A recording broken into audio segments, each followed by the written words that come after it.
क्या प्रज्ञा को टिकट देने का खामियाजा महाराष्ट्र में भुगतेगी बीजेपी?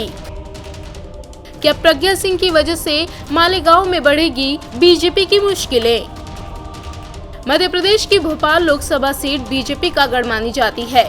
कांग्रेस ने इस बार सूबे के पूर्व सीएम दिग्विजय सिंह को अपना उम्मीदवार बनाया है, लिहाजा पार्टी ने मालेगांव बम धमाका मामले की आरोपी साध्वी प्रज्ञा सिंह ठाकुर पर अपना दांव खेला। भोपाल से प्रज्ञा को टिकट देकर बीजेपी भले ही ये सोच रही हो कि उसने कांग्रेस को कड़ी चुनौती दे दी है, लेकिन इस कदम का उल्टा असर महाराष्ट्र में बीजेपी के गढ़ धुले लोकसभा सीट पर दिखाई दे रहा है।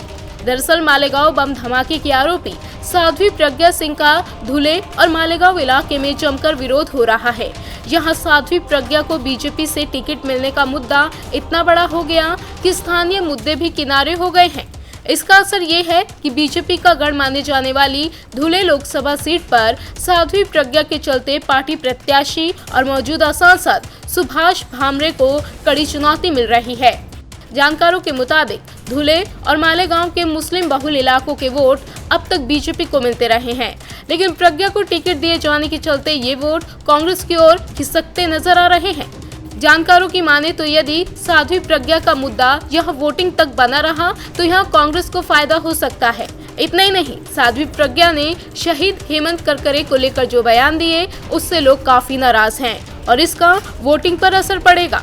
अगर जातीय समीकरण की बात करें तो धुले लोकसभा सीट पर मुस्लिम वोटरों की अच्छी खासी तादाद है। जहां करीब 17% वोटर मुस्लिम हैं जो सेंट्रल मालेगांव में रहते हैं। अब तक हुए उपचुनाव में भी इस इलाके से अच्छी वोटिंग होती रही है और बीजेपी के खाते में ही वोट जाते रहे हैं, लेकिन इस बार हालात बदले हुए नजर आ रहे हैं। अगर धुले लोकसभा सीट के तहत आने वाली विधानसभा सीटों को देखा जाए तो यहाँ की 6 विधानसभा सीटों में से सिंदखेड़ा और धुले शहर पर बीजेपी का कब्जा है। वहीं मालेगांव आउटर पर शिवसेना, धुले ग्रामीण और मालेगांव सेंट्रल पर कांग्रेस और बागलाण एनसीपी के कब्जे में है। हालांकि मुसलमानों के अलावा धुले में 43% मराठा वोटर भी हैं जो चुनाव में अहम भूमिका निभाते हैं। इस बार बीजेपी और कांग्रेस जिसे अपना प्रत्याशी बनाया है दोनों ही मराठा समुदाय से आते हैं, लेकिन उनकी जीत में मुस्लिम वोटर निर्णायक रहेंगे। इंडिया न्यूज़ वायरल की रिपोर्ट।